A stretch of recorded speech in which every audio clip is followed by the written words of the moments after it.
Welcome to the Utah Street Banter Podcast.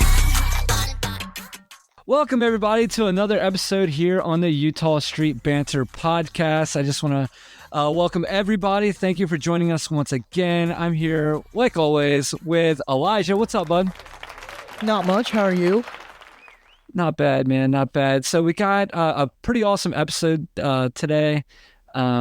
And that's, of course, we're going to real quick run through some things to update everybody on the O's spring training, on how everything's going.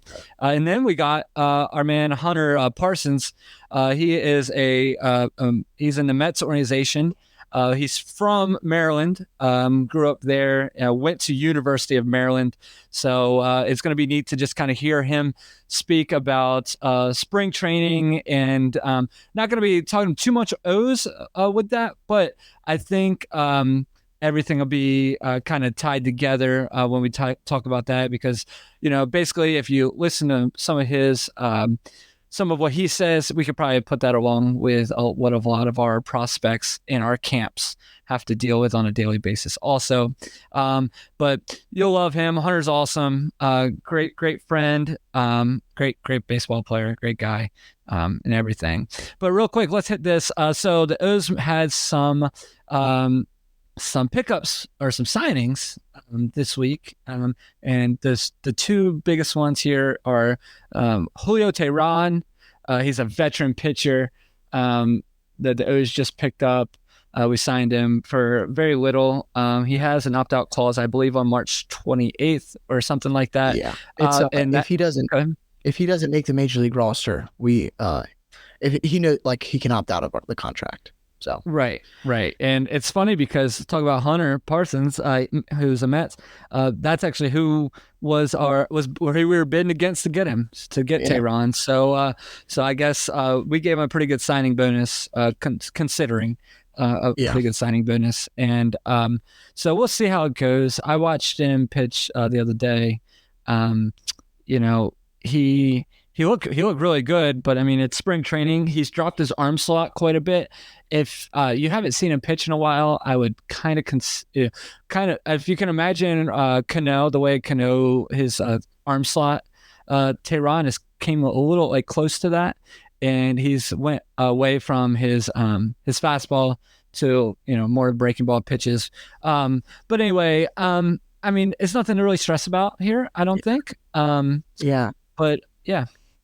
I mean, he's not done too well. I mean, last year in 71 innings, he started 11 games for the Brewers. He had a 4.4 ERA. So, I mean, not terrible, but not good. But I don't know. He was really, really good for the Braves for a really long stretch of time. Right, he's a good veteran. I mean, all-star pitcher. The Brewers picked him up last year. He didn't do terrible. I mean, he's definitely, he's not what you wish the O's would do, but I can see what they're trying to do. They're trying, if we have to just put him as an oh crap number 6 starter to start the year until we get some health, then that's what we do. Or I don't know if he'd do it, but a long man, I mean,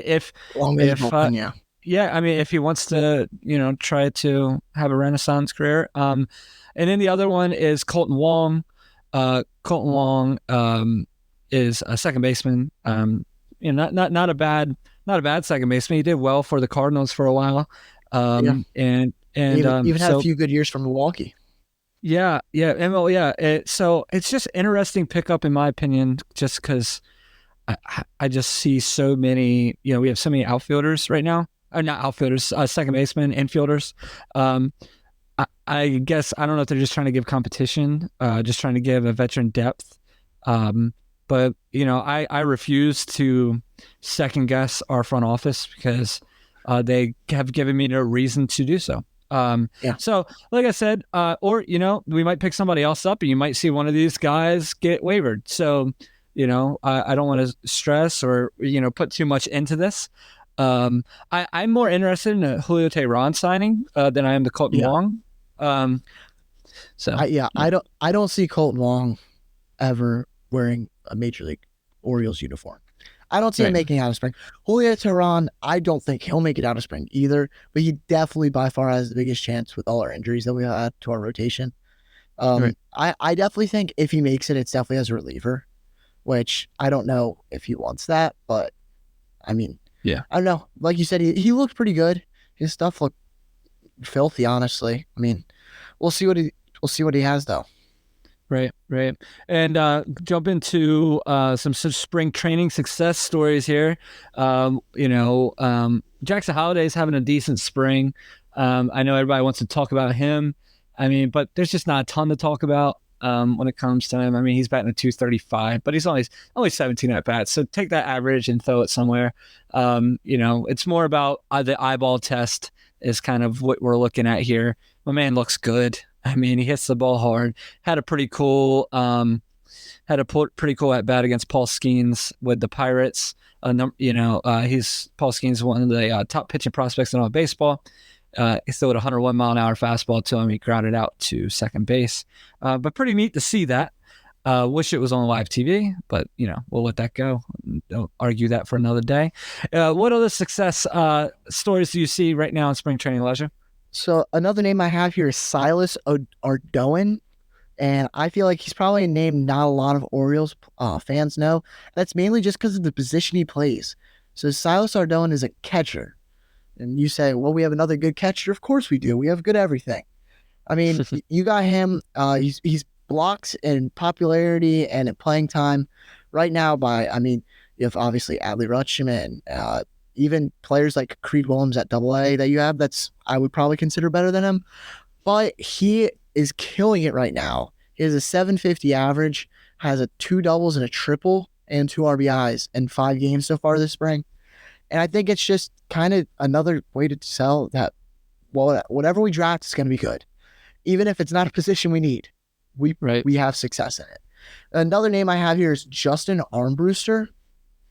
He is a pitching prospect for the Orioles, and he's been excelling in the minors pretty well. But this spring, so far, he's done 3 innings and only given up a hit, but he had 4 strikeouts, which I think is kind of a sign of what he has to offer to not the major league team this year, but to excel in the minors, maybe make it up to Norfolk.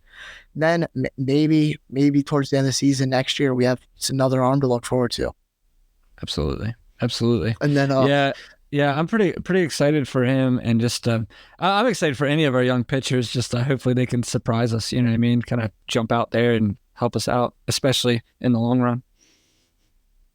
Yeah, and then another thing that I've noticed this spring training is that we have a lot of outfielders. But the problem is, it's not that they're just outfielders. They're really, really good outfielders. Because we have Kyle Stowers, who barely played in the majors last year. He started up and played 33 plate appearances across 14 games at the beginning of the year with a 67 average. Not very good. Mm. But this spring, so far, he in 7 games, 16 plate appearances, he's batting .333 with 3 home runs. And I swear, every time I look on Instagram or look on my MLB app, he's hit another home run. It seems like it. Every time he's playing, he's hitting a home run. And that's almost the same thing I can say about Colton Cowser, who everybody knows, top prospect for the O's. He's played in 6 games and has 3 home runs as well, 6 RBIs, a stolen base, doing really well. But this tends to see the problem that, well, you can only have so many outfielders on your roster. And we already know that Anthony Santander and Austin Hayes, they're locks with the roster. And then as long as Mullen stays healthy, because it just came out that he got injured, I think he's day-to-day, though, so he should be fine. But if he gets injured anymore, it's going to be interesting to see if Stowers or Cowser comes up. And then the other name we have is Heston Kjerstad, who obviously came up last year. But he's had a slow spring, but he's the only of the 3 to show real success in the big leagues. So it'll be interesting to see what Elias and everyone else at those do for this problem, which isn't really a problem. But yeah, and I guess that. Yeah, and I guess that's where Jorge Mateo might be a big thing for him, for the O's, because I mean, he's been practicing and playing a little bit in the outfield, trying to just be as versatile as possible. So, and I mean, my man he's having a good spring. I mean, He has 2 bombs and 15 at bats right now. Looks good. It's nice to have his speed. I know a lot of O's fans, have mixed feelings on him, but it's hard to leave an athlete like that off the roster. He's either going to be on the roster or traded. That's just how I feel like that's going to go. I don't think and I think there's probably he's not worth enough in the trade block. He's worth more to the Orioles than he is any other team. So there's probably just not a lot to give up there. So yeah, that's kind of how I feel about Ramon Urias too. Is that he's another one that I don't know how we keep him on the roster, and I kind of see him getting traded before opening day, just because the positions he plays, there's not only better players that on the active roster, but there's also better prospects that are coming up. It's not that he's bad. He just, for what he needs to do, he's not there because we have a lot of lefties, but he has reverse splits. So he doesn't hit left-handed pitching. He only hits right-handed pitching. So it's kind of not what we need. We need someone who can hit left-handed pitching. And if he's not going to provide that, he's won a Gold Glove, but we already have people like Gunnar Henderson that could play Gold Glove caliber defense. So I see someone, either Mateo or Urias or both of them, getting traded this offseason before the spring training. Right. Yeah. Yeah. Anything else you got? You're looking at for spring training right now? Yeah, I mean, there's a couple other players that are doing hot. Like you got Tyler Nevin, who I don't even know if he can make it on the roster, but he's been really hot in 7 games. He's got a 444 average, slugging a 667. 2 RBIs, a home run, a double. For what I would have expected from him, he's killing it. Tyler Nevin's name you heard. If you're an Orioles fan, obviously, used to played for us a couple years ago. Got rid of him, brought him back. So it'll be just interesting to see what happens with him. And then we have some other names that I've been interested in watching is some of our pitching prospects. So we have, obviously, everyone knows Kate Povich, Chase McDermott, even Seth Johnson a little bit. They've all done pretty good in their outing so far. McDermott, he's thrown 1 2/3 innings, only given up a hit and 2 walks, had 2 strikeouts. It's a good sign from a young pitcher. Seth Johnson, who's coming off of a year where he didn't play much due to injury, he's been doing really good. He's pitched 2 innings and didn't give up any runs, any hits, or anything. And then Kate Povich is another name. He's pitched 4 innings, so much more than the rest of them, but he's at 2.25 ERA. So all 3 of these pitchers are going to be interesting to watch in the future. And I definitely see it probably, I don't know about Povich, but probably McDermott will at least make the roster at some point this season. I doubt it opening day. And then another interesting name to watch is Justin Armbruster. He's been doing really good this season, through 3 scoreless innings, had 4 Ks, gave up a hit. He's not even a name that's really that known. And I don't know, I already mentioned him, but he's just, I really love him. I really love him. I think he has potential to be better than Povich, McDermott, and Johnson. Yeah, there's this other guy I've been watching. If you don't really know the Orioles much, you might not know his name, because he's a lower level. I'm hoping he can make the team, and that's Corbin Burns.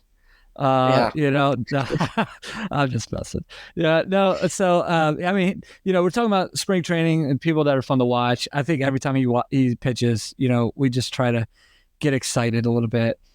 He gave up a pretty big moonshot the other day to a top prospect of the Pirates. I think it was. Was it the Pirates? Can't remember what team it was. Henry Davis. The former number Henry Davis. Okay, and I just want to go ahead and calm everybody down. It's spring training, and I think that was his second.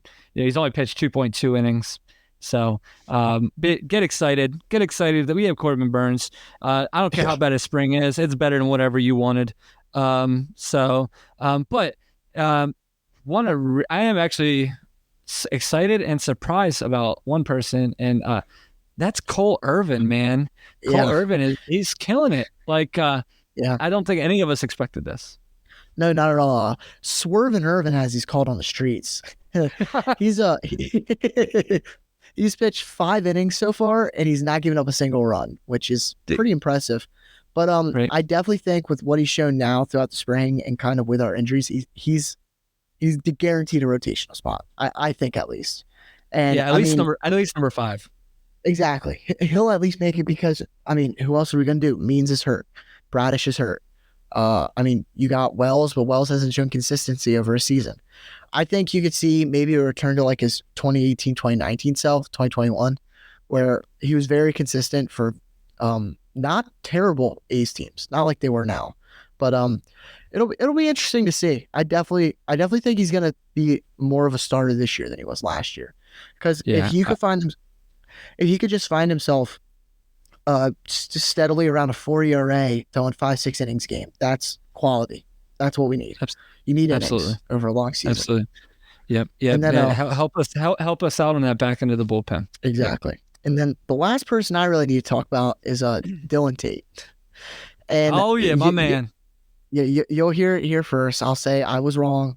I didn't think he was going to make the opening day roster because I thought he was going to struggle in spring and need some more time. But I never claimed to be completely perfect. If you look, another person that I said was going to make the opening day rotation roster's not even an Oriole anymore, Sam Hilliard. But he's done pretty good. Through 2 games, he's done 2 innings, not giving up a hit, a run, had 2 strikeouts. So I definitely think we're seeing more 2022 Dylan Tate, which is exactly what we need. I'm glad that I'm wrong in this way. I'm okay that I'm wrong here. Man, I think he's good. I hope I'm right. I hope I'm right. And one thing that we kind of talked about before we started our podcast tonight was just when we're stressing about our pitching rotation, we kind of just looked at, the schedule for the O's. And so, we have a 3-game series against Kansas City starting in April, and then a day off, and then a 3-game series against the Pirates, and then a day off, right? So, and then you got a 3-game series against the Red Sox, but then we have 2 series, 3 consecutive series without a day off. But that being said, we have time if the Orioles want to go with, let's say, a 4-man rotation, right? 3 is a stretch, I feel like. But I mean, I think it's a very big possibility that we don't have to have a set 5 guys for the month of April. And then and then hopefully Means is back in May, and then we're starting to pull it all together, because I'm just pretending in my brain to think that Bradish is done for the year, right? So and then it's sort of like, you ask for a big Christmas present, but your parents keep telling you you're not going to get it, so you might as well just pretend like you're not going to get it, so then if you do, you're completely surprised. So Bradish is our Christmas present that we hope we don't get at Christmas, and we get Christmas in July. That's our all-star break surprise. That's our I'll get a yes please. That's no, I definitely agree. I definitely think we could see a rotation of Burns, Rodriguez, and then a mix of Dean Kramer, Tyler Wells, and Cole Irvin. I personally think it's probably going to be Dean Kramer and Cole Irvin, just because Tyler Wells is going to serve better as a bullpen arm. But then maybe if you can get us through those first couple of weeks where we have a lot of breaks, and then see maybe if you can get, like you said, get Meads back early May, late April, that would be amazing for this team. That's exactly what we would need, because that's not what that's my main worry. Our offense is going to be there; they're going to hit, but our pitching is going to be interesting this first couple of weeks of the season. Yeah, and just imagine if they didn't make the trade for Corbin Burns, like that. It would have all, Yeah, I quit the podcast. Our number 2 pitcher would have been Dean Kramer. Yeah. And then let's go ahead and pump the brakes a little bit. I don't believe that Craig Kimbrell is like the next Bautista, right? But let's. I see a lot of. We live very close to our Phillies fans here, so they're putting a lot of fear into a lot of Orioles fans about Kimbrell being washed. But let's just get through spring training. I am nervous about our closer situation. But I will say, we do have a few options, right? So we're not in a terrible situation. Wells has shown to be a closer. Cano has shown to be a closer. And then obviously Kimbrell has showed to be a closer. Kimbrell's, could be a future Hall of Famer with a few extra, to give him a couple good seasons. But I don't think it's time to throw in the towel after a bad spring training game from the other day. I think we can just pause and stop being the typical Orioles fans like me that is like, feels the ball rolling downhill at all times. Right. Yeah. So no, I know. I agree. But I don't know. I don't see Kimbrel as being our closer all year anyway. Yeah. I never thought that was gonna be the case. I think Wells will be our closer by the end of the year. Do you think so? Again, I very well could be wrong, but I don't like Cano as a closer at all. He didn't do great as it last year, but I agree. I think he should be what he is. He should be the best setup man in baseball. He doesn't need. But we need. Go ahead. I was gonna say I will say this. I think our coach is really good at at putting a pitcher against a hit. You know what I mean? At putting the pitchers in the best spot they can be. And so you might see not a consistent closer. You might see a closer by committee. You know what I mean? A couple guys like a Cano, like a Kimbrel, that go against each other. Or hey, let's see how Tate does. You know what I mean? So it might be one of those things where that's what we got to do for a year, right?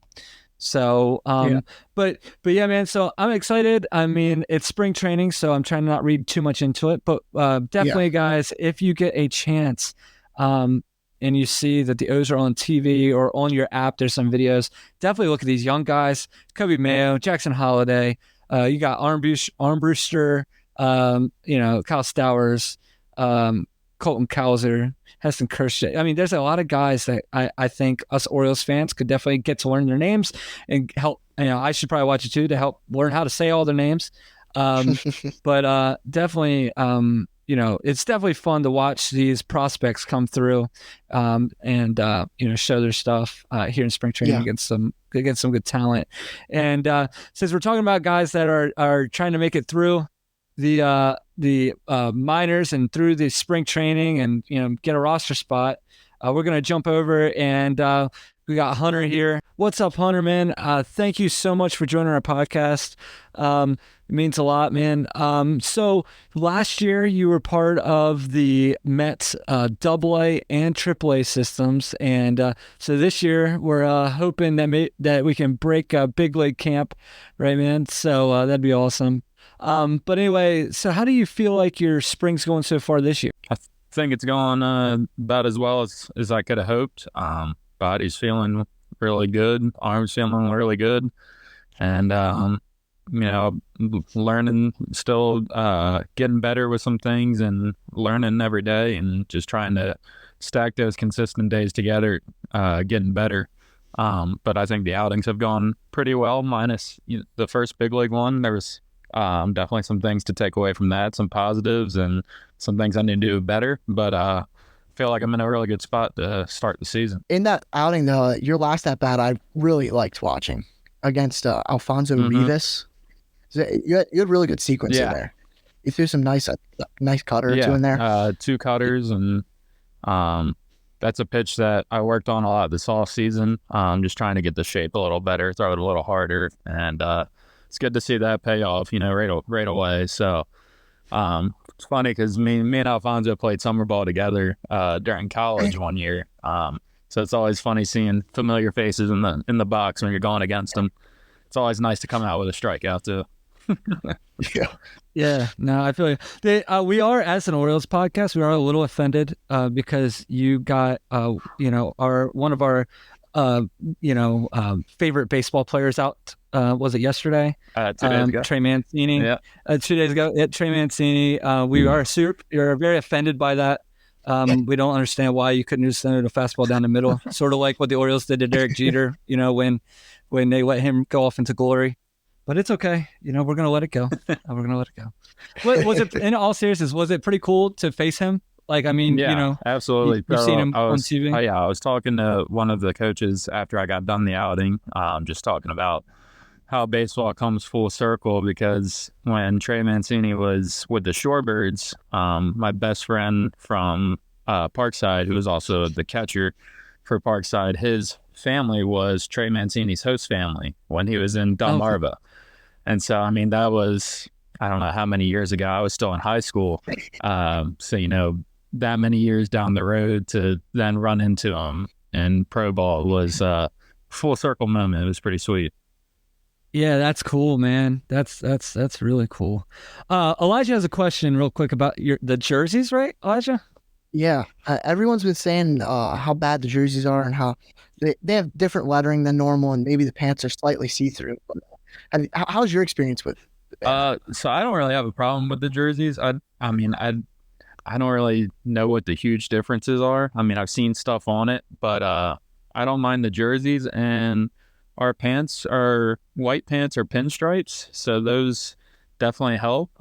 They're not see-through, so I haven't had any issues with it right now. Yeah, I think it's just one of those. It's a change. So people are just like you know what I mean? Like baseball players are just very much routine. You know, same thing. So it's I did see a couple pictures of the see-through pants, and that should probably get changed before the season starts. Yeah, no, you're right. Yeah, some are just a little too white. Yeah, one thing that I think people would really find interesting is just what's like a day in the life of spring training. So like when you get up, obviously, like how early do you get up? What's a day like? You know, for you right now? Yeah, so right now, past like week or two, we've been on a little later schedule, which has been pretty nice. So get to sleep in a little bit every day. So if I'm not throwing in the game or, you know, on the minor league side, most days waking up like 8:30, 9 o'clock. So not early at all. Go there to the field complex, eat some breakfast. Then the day will usually start around about 12, somewhere around 12. So usually getting there about 9:45, 10. Gives me time to eat, then go to the weight room, you know, roll out, get my body activated before going out. So days that I'm not, you know, off the mound, go out there and we have a dynamic stretch. So you're with a group of guys, and then you get your bands in, get your, you know, weighted balls in if you want to do those. Throw it however far you want. And a couple of days a week we have team defense after throwing. But if there's not team defense on the schedule, then you look at your strength and conditioning schedule. If you got running that day, you do your running. If you got lifting, go do your lift. And then your day's pretty much done. I usually like to go in and just started recently, like last week, doing full body ice baths. So I've been doing that after our workouts. So that's, you know, 15 minutes. But that's kind of a day where, you know, you don't have much going on. Maybe the day before you were off the mound, or your next day, like tomorrow, I'll be off the mound. But that would be like a normal practice day. And then, you know, obviously the major league side's playing games. They're about to play, I think, 14 straight games. But then also on the minor league side, there's usually about every day there's either a live BP or an inner squad. Might not be 9 innings every day, but maybe 4 or 5. There's usually guys throwing 2 hitters about every day. Right. So tomorrow I'll be in an inner squad. Not sure how many innings it is, but yeah, it's then, you know, you get home 1 or 2 o'clock, right, and then you got some time to kill in the afternoon, which is nice. Nice. Yeah. That's awesome. Is there like a difference between like last year to this year, like for you personally? I think I'm doing a little better job this year of just day to day finding something to get better at. Because it's really easy to go out there if you're only throwing like 60 to 90 feet. It's really out there really easy to go out there and just kind of throw the ball around and not really focus on things, or, you know, not do some dry work or stuff like that. So I've been trying to do a lot better at that this year. Really focusing during catch play, like trying to hit my spots every throw. And then that's obviously going to translate to the mound. And then just been trying to take better care of my body. Like I said, the full body ice baths, I didn't realize the benefits of ice bathing. I used to go just my legs, But the past week I've been doing full body, excuse me. And I've really just felt like the next day, it's just like my body doesn't feel sore, it doesn't feel tired. I don't know what the science is behind it, but I'm a believer of it now. Yeah. Right. Yeah, it's funny because you hear like people talk about the ice baths as like it's like a new trend that everybody's doing. But I mean, that's kind of been going on in baseball and sports for a long time. You know what I mean? Like, my favorite one is in Major League when they get rid of the ice baths and they have a boat motor in there. One thing I think, unless people that actually know you well might not know how this affected you, but you were drafted in 2019 for the second time, but you had to deal with COVID. Sure did. Which really sucked. Can you just talk about that for a second? Like, how did that affect your, I don't want to say career, but it kind of affected your career, Yeah, so that was a pretty crazy experience because we were down here for spring training. We were about a week in, and I remember I had a bullpen the very next day that we got shut down. And so, one day they're like, hey, don't come into the field tomorrow. So we're like, all right.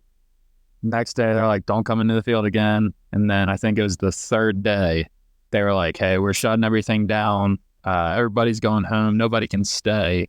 And we'll basically let you know, what the future looks like. But for right now, like, go home, try and stay as ready as you can. And we'll let you know if anything changes.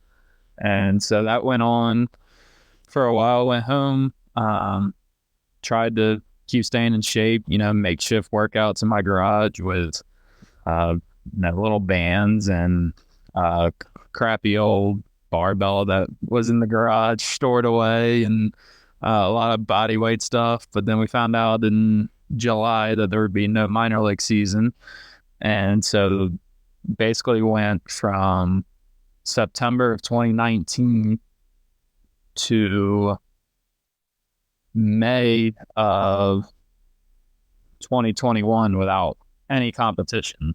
Because we going into 2021, that spring training, we were delayed a month because they still weren't sure, like, COVID protocols and everything. So our spring training usually starts February, March. We didn't show up until the end of March, and the season didn't start till May. So that was, a year and a half of facing no hitters. And I remember opening day, I threw opening day that year. I remember like just being so nervous again because it was like I haven't faced competition in so long. Like, what if I'm no good anymore? What if I lost my touch? Basically, what if I lost my swagger? Yeah, right. No, I feel you. Yeah. I can't imagine. I think like for a lot of people, especially outside of the baseball world, it's almost forgotten for anybody that was, in that probably 2018 to 2022, really, or I guess 2020 draft class that really got kind of screwed there. You know what I mean? Yeah. One big thing is I really respect the amount of work that y'all had to put in for that, because I can't imagine the drop off of people that just said, you know what, if you didn't think you had an easy road to the show, that I'm sure some just never returned. Yeah. There was definitely a few guys that just after that hung it up, and it was tough because it was really easy to go back and be like, oh, it's COVID, like nothing's open. You could let yourself get away. You really had to make it a off season, a regular off season, like, all right, I got 4 months of off season, then I'm back, not knowing when we were going to go back, when we were going to play again. It was had to be really intentional on making every day count, even though there was hardly any resources. Everything was stacked against all of us, and right. You just had to find a way to stay ready. Sure. But yeah, I mean, I'm blessed that I was drafted in 2019 and wasn't a 2020 guy, because that draft got cut to 5 rounds. A lot of guys missed out on money. I'm sure some guys missed out on actually getting an opportunity to play pro ball. So definitely a blessing to be a 2019 draftee. Right. And another question here is, do you really set any goals for like your individual during the spring or throughout the season? Do you meet with the Mets at all, to like certain coaches that you have to set meetings up with for goals? How does that really work? Yeah, so the Mets, I'm not sure if every organization does it. I'm sure they do in some, retrospect. But the Mets have individual player plans for us. And so usually they have like 2 or 3 main points for your game that they want you to work on. They call them your big rocks. And so if I remember correctly, mine last year, one of them was to be more consistent with the slider shape. They had a certain shape that they want in their mind they wanted, and they wanted me to work towards just getting more consistent with the shape and throwing it for strikes more. And then my other one was race to 2-strike percentage, because I had been known to kind of put myself in a hole early in the at bat, going 1-0, 2-0, 2-1. And then you're really putting your back against the wall there because, history shows that when you get in those counts, batters tend to do a lot better. Even in like cross counts, 2-2, 1-2, or not 1-2, 2-1, those counts really start to favor the hitter. So the earlier, the more frequently you can get to those 0-2, 1-2 counts where your foot's on the gas and you're going for just quick contact, quick outs. Better success you're going to have in the long run. And it's always nice to save pitches. Yeah. Right. Yeah. I bet. What's like, some people might not know, but I mean, you have a wife that, lives over on the Eastern Shore. How hard is it, or what's some difficulties that you have, like balancing the demands of like baseball and what you do, with your personal life and just, being away from your family, for such a long period of time? Yeah. I mean, it's hard to be away from my wife. She's an absolute rock star. She has always supported me, always, when I'm having a bad game or a bad stretch of games, she's there. And she knows like the perfect words to say, whether it's, right, sometimes she's just real quiet and then we try and move on to another topic, or then other times she'll be sending me Bible verses or like a sermon that she saw on Instagram reel or something. She just always knows the right buttons to push in the good way, to keep me going. And, I love her for that. And she's always, like I said, she's my biggest supporter right now. And, there's no pressure. Like, I don't ever feel pressure while I'm here about like anything going on back home. She's a strong, very strong woman, very determined woman. And so she's taking care of our house that we got. She's taking care of the dog. She's going to work every day. Like she's probably doing more than I'm doing, and probably has more stress on her life than I'm doing. But people would think it's the other way around. Sure. But I'm blessed that, the Mets all the teams are on the East Coast. Double A and Triple A last year were, Binghamton was about 6 hours from our house. Syracuse is about 5.5. So those are easy drives that can be done in a day. And then she was able to visit quite frequently. But I know for some of these guys, like West Coast guys and international guys, they're only seeing their family, fiancés, wives, maybe 2 or 3 times throughout the whole season.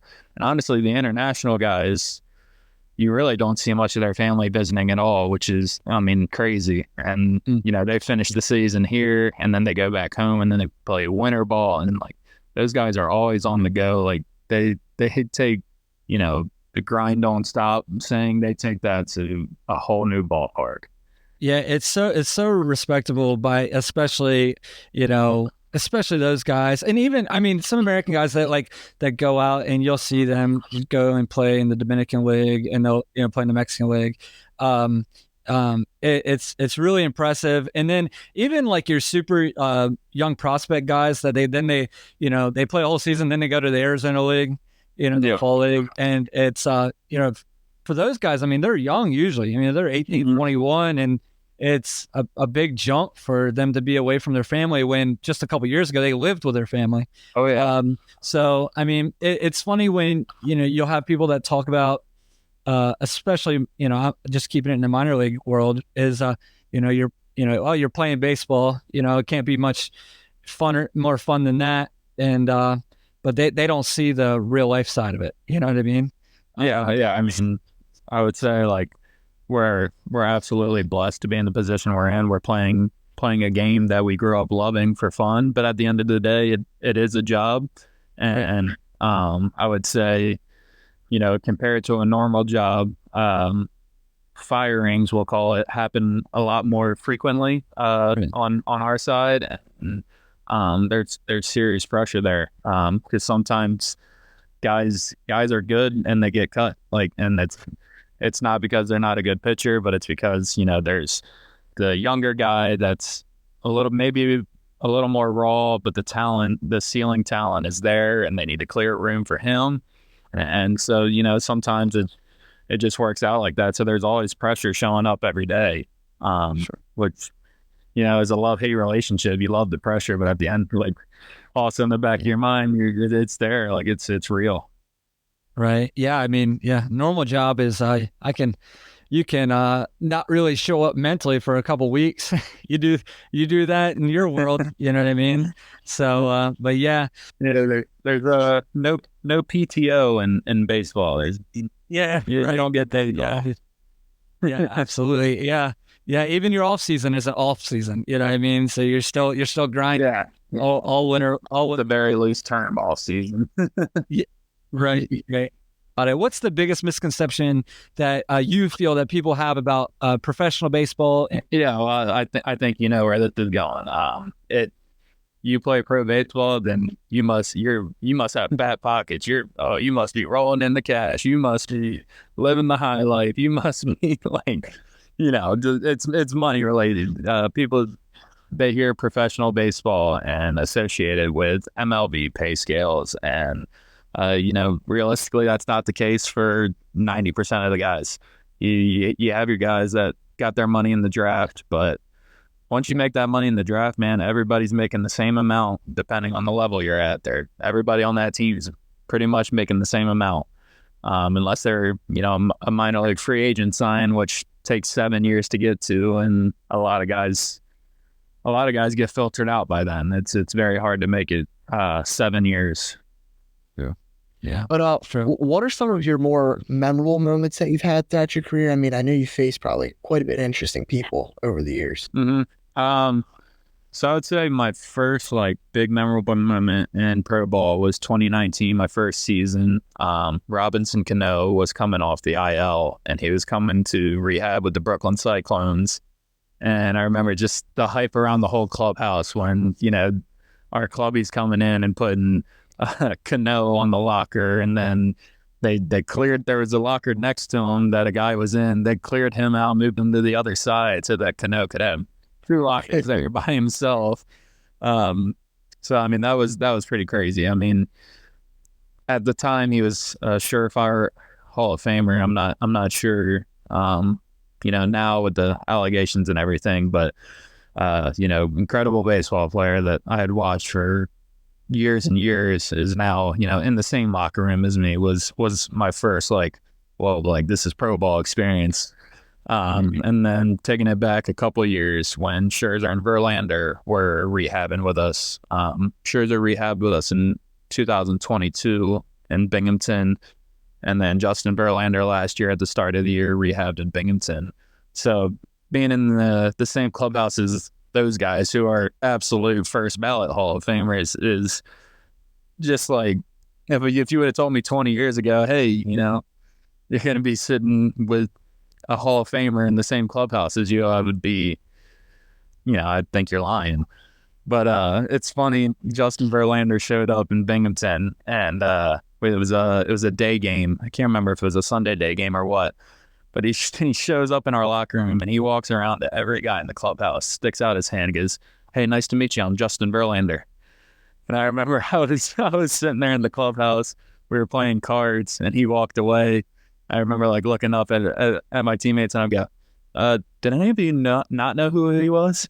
Like it was awesome. Like he's just coming in, like he's a new guy on the team. Like, "Hey, I'm Justin Verlander. Nice to meet you." That's pretty classy. That's cool. Yeah, that's cool. Yeah, that's awesome. Yeah, that's awesome. So you got Justin Verlander and Max Scherzer and all those guys. Who was your favorite player growing up? And now I will let people know that you, growing up, you're in Maryland and Delaware. You were an Orioles fan, so that's our tie here. But who was your favorite player growing up? My favorite player growing up for sure was Adam Jones. Just watching him come over to the Orioles and then just take over center field. And just, the player he was a great player, but then also seeing how he acted off the field and, the charity work he did around Baltimore, and just like he was just an absolute fan favorite. And it's not even a question. Like he was for sure my favorite player to watch. Yeah, I mean, me too. Anybody in your organization like a Scherzer or Verlander, or maybe someone you spent more time with, has any of these people really like helped you grow as a person or a player in any way? Yeah, so I'd say,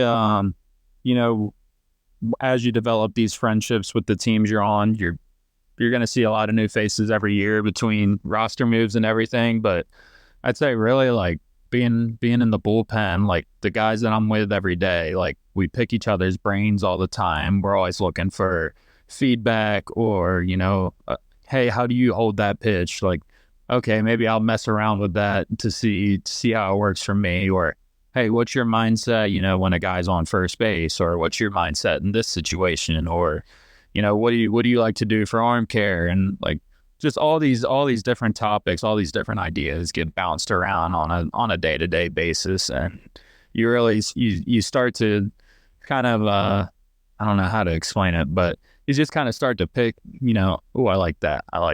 And you start to add it to your own arsenal and then put your twist on it. And, soon enough, you're starting to grow and trend in the right direction based on just, bullpen talks, which is always, they can range in very, very different topics. There's conspiracy theories to actual pitching. It just depends on the day. Depends on wherever mental state's at that day. That's awesome. That's awesome. Who was so far? Who's been one of your favorite people that you've faced that we would probably know? Who sticks out to you? Yeah, well, for you guys, I would say it would be Gunnar Henderson, facing him in 2021 when he was with Aberdeen. I remember, all the hype around him. His numbers while he was there were incredible. And I ended up facing him. He flew out to the warning track and, an out's an out. So we'll take that. So then last year, Trevor Story was rehabbing with the Worcester Woo Sox, Boston's AAA team. And I ended up facing him, and I was able to get a strikeout against him. And, that was a couple of the moments where you're like, man, I just, I got that guy out. Like, because there's always, as a pitcher or as a player in general, like sometimes there's going to be days where you have doubts, like, can I really make it to the next level? Like even, in low A or high A or double A, like, can I pitch at the next level? Can I pitch at the next level? And, you get one of those outs, or you get a guy out who's rehabbing a big leaguer, and it's like, all right, you put that under your belt, and it's like, hey, I got that guy out, so you're saying there's a chance. Yeah, and then I guess most recently, a couple of days ago, being able to get into the big league spring training game and getting Trey Mancini out, was also a pretty big name. Just watched him a lot, in years past. Yeah, that's pretty awesome. That's that was really cool for me to see. And then like I was, like I've told you before, what's always really neat is when like a ground ball's hit and you got Lindor, fielding the ball, making the play right behind you, throwing to Alonso. I mean, I get so hyped when that happens because it's just pretty awesome. I'm sure it's awesome for you too, though. Yeah. Yeah. You're trying to lock in for the game, but at the same time, you're like taking it in like subconsciously, like, yeah, dang. Like I remember the first big league game I got into last year during spring training, and Buck Showalter hands me the ball, and then I turn around and like grab the rosin bag, and then it's Lindor and Alonso there, and I'm like, whoa, like I'm on the field with the big dogs. Yeah. Real quick, I mean, like, so mentally, you have to obviously, kind of, I don't want to say trick your brain, but and you got to lock in and know that you belong there. Well, how's that go for you? In that type of mindset. Yeah, so it's funny. This is actually something that I've recently been working on in spring training. I was talking to one of the pitching coaches here, and I'm talking to him. It was after my first appearance over in the big league spring training game this spring, and it didn't go great, but you definitely could have gone worse. A couple bloop hits, ground ball through the infield. But I remember talking to him, like, I felt like the first batter, the first couple pitches, I was super aggressive, like it's like a sort of aggression behind it, like mentally. Or it's like I'm gonna throw this ball down, like right by you, like you got no chance. And then I got him to 2 strikes, and then it was like I almost got passive on it. And I was talking to him, and I'm like, for me, it seems like my best outings are when I have a little bit of like I'm a little bit almost like angry, like there's a little bit of aggression behind it. There's a little bit of, I don't know what to call it, but just kind of like an edge behind it. And I was like, it is tough for me mentally to get there, like on a consistent basis. And so that's something the last like 2 weeks that I've really been trying to work on is like, cause like you guys know me, like I try and be a nice guy. Like I like to be loose, and I like to be, just go with the flow.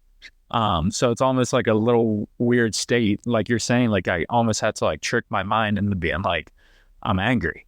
Like this dude trying to, take my job away kind of thing.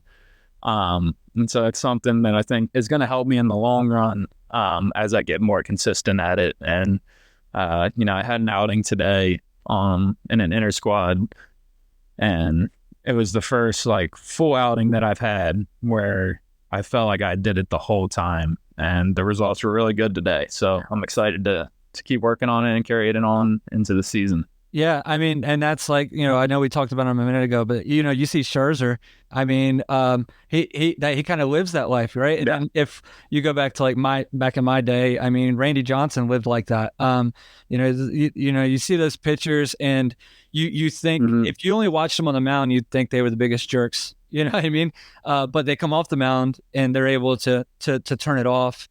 Scherzer better than Johnson, but yeah, I to me the mental side of it, for everything that you're able to do is so impressive. I mean, the composure you have, when I'm watching you it's impeccable. Like I know me, and I like to think I have composure, but I don't care if it's spring training or not. I mean, if I struck one of them guys out, I'd be like, let's go, but you obviously don't want to show nobody up, and you know how to act, and like I said, I do believe that when you're out there on the mound, you believe, and you have to believe that you're there because you belong there. You know what I mean? So our last question here, what's a piece of advice that you would give to like an aspiring baseball player? And what mistakes do you think they can avoid or should avoid? Yeah, great question. I love that. I'll start with mistake. A mistake I made for a long time was thinking that I had the knowledge and the learning experience to do baseball by myself. Like when it came to the off season and throwing programs and pitching mechanics, like for a while there, I was like, I know what I'm doing. Like I'm looking at video I've seen my pitching mechanics 100,000 times. And I'm like, yeah, that looks good. And then I remember after the 2021 season, I'm talking to my dad and I'm like, my arm feels really good, but I feel like I'm not throwing as hard as I can. Like I feel like there's more in the tank. And I remember reaching out, or this was 2022, excuse me, but started reaching out to people smarter than me, people who actually, work with multiple guys pitching, but like that's their job. Like work with pitchers, basically be a pitching coach, just not, they're not with the Mets. Right. But like starting to reach out to them, and then, they're looking at the video and they're going, this is wrong, this is wrong, this is wrong. You can do this better. You can do this better. You can do this better. And I'm like, after they say that, I'm like, oh, I guess I do see that now. But I mean, I went,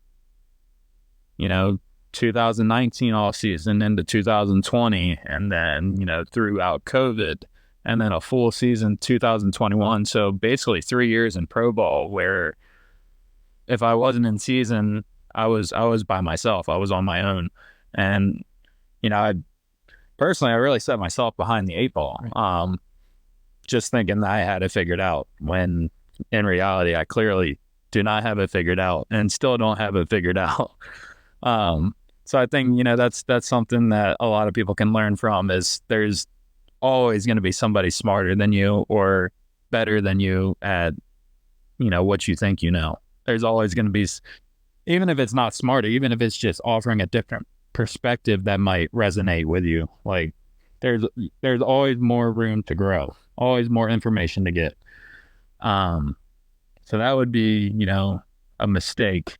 Do you have a piece of advice that you would give, like, to somebody that's, coming out of high school or, in high school? Yeah. So I would say if you have your heart set on something, like, don't let anybody tell you no. Keep pushing and, keep pushing the boulder. There's an analogy that I heard, a motivational speaker say is, keep pushing the rock, keep pushing the boulder. Like, even if you're trying to push it straight up the hill, if you want to do something, like, keep pushing it, like, keep pushing the envelope, keep showing up, doing what you do, and don't stop. Whatever, it doesn't have to be baseball. It can be soccer. It can be rocket science. It can be, I don't know, teaching, like, whatever it is.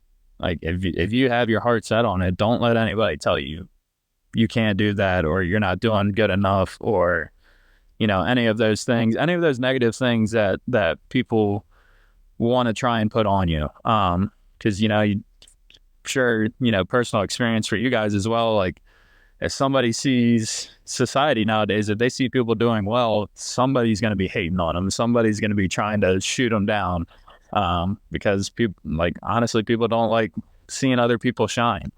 So they're going to try and find a way to be negative about it. Oh, yeah. But I mean, speaking from personal experience, like, I had a middle school teacher, tell me, we were writing about, it was English. We were writing about, what do you want to be when you grow up? Like, give me a short, basically, version. And I'd write on there, I want to be a professional baseball player, an MLB player.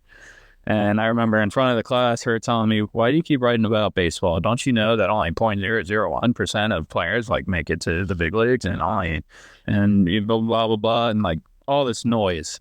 And in my head, I'm thinking, well, yeah, I know the percentages, but who's to say I can't be that one of that percent, So I think, like, that's what I got for you, man. Like, if you got your heart set on something, then you keep riding that train until you're ready to get off of it.